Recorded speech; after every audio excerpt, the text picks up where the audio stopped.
and discipline. First of all, by what is discipline?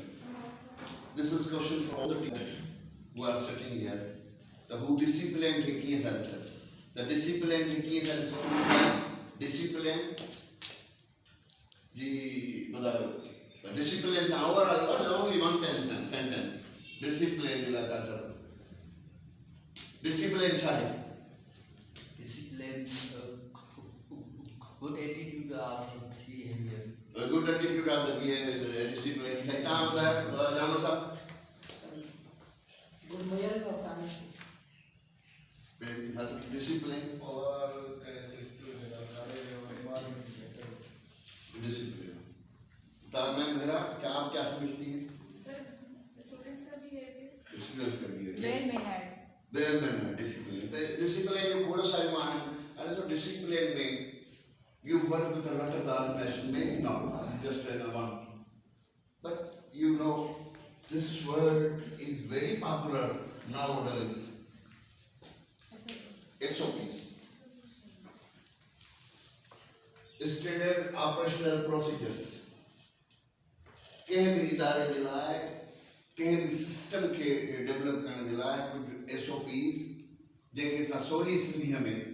Business and rules चलता है. Business and rules जो तहाँ थी सके तो किताब न छोड़े,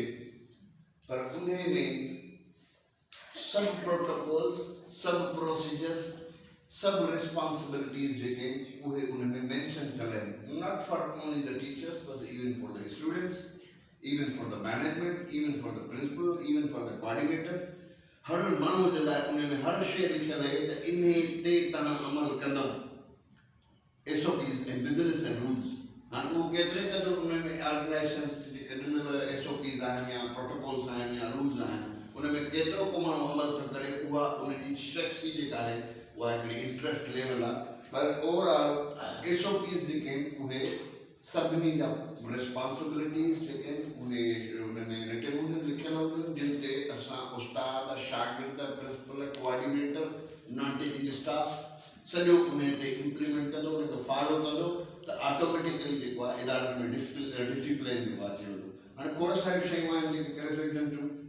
त भाई डिसिप्लिन में छा हूंदो आहे. ॾिसो डिसिप्लिन में इहे शयूं हूंदियूं त जेकॾहिं असां SOPs खे खोलींदासीं त SOPs जे लाइ कल्ह बि हिकिड़ो लेटर आहे जेको तव्हांखे मां पढ़ी ॿुधायो त SOPs में इहो मेंशन थियल आहे. बिज़नेस एंड रूल्स में इहो मेंशन आहे त तव्हांजी अराइवल कीअं आहे, तव्हांजी डिपार्चर कीअं आहे. हाणे इहो डिसिप्लिन आहे. Now the difference of the timings between the students, teachers and management वो अलग-अलग उन्हें मेंशन कर लें. द शागिर्द 8:30 बजे असेंबली को 15 मिनट में ईंदा. प्रिंसिपल केतिरे टाइम ते ईंदो, कोऑर्डिनेटर्स केतिरे टाइम ते ईंदा, टीचर्स केतिरे टाइम ते ईंदा, इहा अराइवल आहे. उन खां पोइ जेकॾहिं असां अचूं त भाई टीचर्स जी ड्रेसिंग कीअं हूंदी. टीचर उन्हनि शयुनि ते नथा ॻाल्हायूं पर टीचर्स जी ड्रेसिंग कीअं हूंदी. जेकॾहिं टीचर्स में मेल फीमेल आहे त उन्हनि में कीअं हूंदी ऐं जेकॾहिं शागिर्द हूंदा त उन्हनि जो ऑलरेडी ऑर्गेनाइजेशन जे हिसाब सां हिकिड़ी डिसीजन थी थिए त भाई हे जेके आहिनि उहे ड्रेसिस हीअं हूंदा. उन में इहो न हूंदो आहे त रुॻो हीअं पाइणा आहिनि पर उन में तव्हांजे जोराबनि जो बि क़िस्म लॻल आहिनि, तव्हांजे बेल्ट जा क़िस्म लॻल आहिनि, तव्हांजे कोट्स जा क़िस्म लॻल आहिनि, तव्हांजे गर्ल्स जे सूटर्स जा क़िस्म लॻल आहिनि. त इहे जेके शयूं आहिनि उहे जेके थियनि थियूं. ॿियो रेस्पॉन्सिबिलिटीज़ बिज़नेस एंड रूल्स में रेस्पॉन्सिबिलिटीज़ हूंदियूं त टीचर जेको आहे उहो जूं कहिड़ियूं रेस्पॉन्सिबिलिटीज़. हाणे टीचरनि जी रेस्पॉन्सिबिलिटीज़ कहिड़ियूं उहो त पाण वरी जॾहिं उन्हनि खे ईंदासीं त मां तव्हांखां पुछंदुमि. पर टीचर्स जी रेस्पॉन्सिबिलिटी आहे टाइमली अचे, टाइमली वञे, उन्हनि जी ड्रेसिंग ठीकु हुजे, उन्हनि जे मथां जेके टास्क आहिनि, उन्हनि जे मथां जेके पीरियड्स आहिनि उन्हनि खे बहितर नमूने सां इम्प्लीमेंट करे, क्लासिस खे बहितर पढ़ाए, असेसमेंट बहितर करे, टाइम लाइन जे अंदरि कमु करे. उहे खोड़ सारियूं टीचर्स बि जॾहिं उन ते ईंदासीं टीचर्स जूं एक्चुअल रेस्पॉन्सिबिलिटीज़ कीअं आहिनि. असां हाली डिसिप्लिन ते डिस्कस था कयूं त डिसिप्लिन में कहिड़ियूं कहिड़ियूं इदारनि में शयूं आहिनि जंहिंखे असां इम्प्लीमेंट कंदासीं त ओवरऑल डिसिप्लिन. ऐं डिसिप्लिन जे बारे में मां तव्हांखे ॿुधायां त discipline one of the very important for the any institution. छाकाणि त जेकॾहिं कंहिं बि इदारे में 100% डिसिप्लिन इदारो हूंदो ऐं उनखे डिसिप्लिन जे प्रोटोकॉल्स खे इम्प्लीमेंट कयो वेंदो त इदारे जूं घटि में घटि 50 खां 60% जेके इश्यूज़ हूंदा उहे ऑटोमेटिकली हिन मां रिमूव थी वेंदा. इहो बाक़ाइदा तजुर्बो आहे. इहो डिसिप्लिन इदारनि में इहो शइ आहे ऐं इहो हिकिड़ो फार्मूला आहे त तव्हां जेकॾहिं डिसिप्लिन 100% एक्यूरेसी आंदी ऐं उहो इम्प्लीमेंट कयो पंहिंजे इदारे में तव्हांजी जेको 50-60% जेके तव्हांजा इश्यूज़ था थियनि इंस्टीट्यूशंस जे अंदरि उहे एकेडमिक्स हुजनि उहे एडमिनिस्ट्रेटिव हुजनि उहे ऑटोमेटिकली जेके उन मां निकिरी वेंदा बाक़ी तव्हांखे वञी कुझु बचंदा जिन ते वरी ॿियनि ते अमल था करा त हीउ जेको डिसिप्लिन आहे इहो पहिरें नंबर ते जेको आहे कंहिं बि इदारे जे हुन में डिसिप्लिन में कोऑर्डिनेशन बि आहे त सम प्रोटोकॉल्स उन में तव्हां प्रिंसिपल डायरेक्ट नथा वञी सघो था कोऑर्डिनेटर सां डिस्कस करे सघो था तव्हां कुझु शयूं जेके उहे क्लास टीचर ते हर ताईं ॾिसो असां वटि न हूंदो आहे असां वटि ईअं नथो थिए न त सब्जेक्ट टीचर पहिरियों first time contact with the class teacher class जे इश्यूज़ जे बारे में जेकॾहिं असांखे पहिरियों जेको सीढ़ी आहे जेको प्रोटोकॉल्स आहिनि त पहिरियों सब्जेक्ट टीचर क्लास टीचर सां डिस्कस करे त हे क्लास में इश्यूज़ आहिनि हे पर्टिकुलर ॿार सां को इशू आहे त उहो बि क्लास टीचर सां डिस्कस करे उन खां पोइ क्लास टीचर जी रिस्पॉन्सिबिलिटी आहे त कोऑर्डिनेटर सां डिस्कस करे कोऑर्डिनेटर वरी उन इशू खे ॾिसनि कंहिं बि हवाले सां एकेडमिक हुजे या सोशल को प्रॉब्लम हुजे कंहिं बि ॿार सां कंहिं बि क्लास सां उहो जेको बि थिए थो त उहे जेके आहिनि उहो वरी पोइ प्रिंसिपल सां डिस्कस करे जेकॾहिं हेठां ई दर्जे ताईं हल नथो थिए त पोइ तव्हां मैनेजमेंट में जेको हेड ऑफ इंस्टीट्यूशन आहे उन सां जॾहिं डिस्कस कंदो त किथे न किथे उहा शइ थींदी असां वटि प्रोटोकॉल्स खे नथो वेठो वञे असां वटि जेके स्टेप बाय स्टेप जेके आहिनि त हीअं अहिड़े नमूने सां तव्हां थ्रू प्रॉपर चैनल कंदो त ओड़े नमूने सां थिए नथो प्रिंसिपल सां डायरेक्ट अप्रोच बि हूंदी आहे उहो मना न आहे त प्रिंसिपल सां न मिलो पर जेकॾहिं तव्हांजा एकेडमिक्स इशू आहिनि तव्हांजे पंहिंजे क्लास टीचर सां हल था थियनि या तव्हांजे पंहिंजे कोऑर्डिनेटर वटि हल था थियनि त तव्हांखे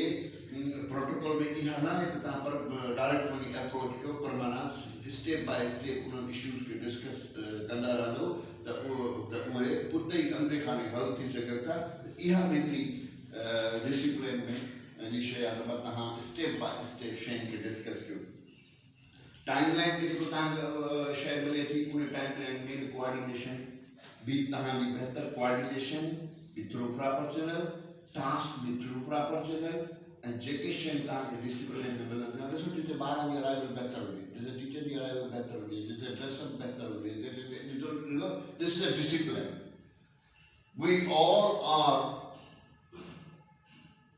रिस्पॉन्सिबल ऑफ द बिल माना असां हिकिड़े बेजान शइ जे धकनि लॻण ते कीअं प्रोटोकॉल कया आहिनि ऐं कीअं असां ऑर्गनाइज थी कराईंदो आहे पहिरियों पीरियड लॻो ख़बर पइजी वेंदी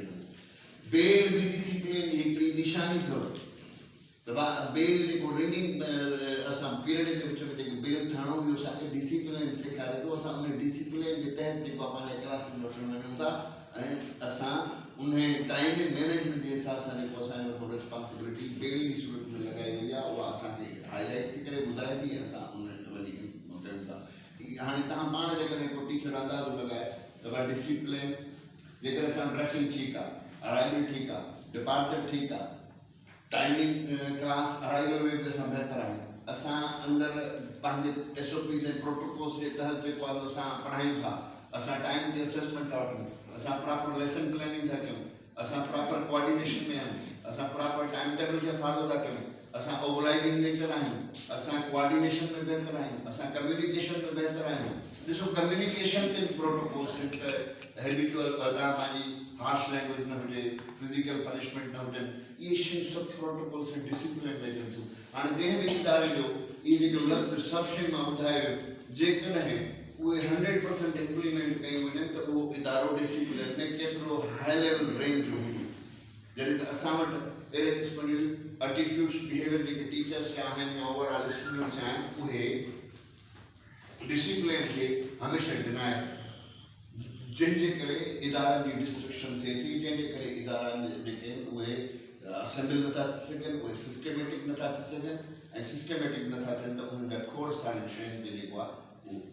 असर अंदाज़ थो थिए त हर इदारे जे लाइ इहो तमामु ज़रूरी आहे त उहो कंहिं बि तरीक़े सां पंहिंजे डिसिप्लिन खे 100%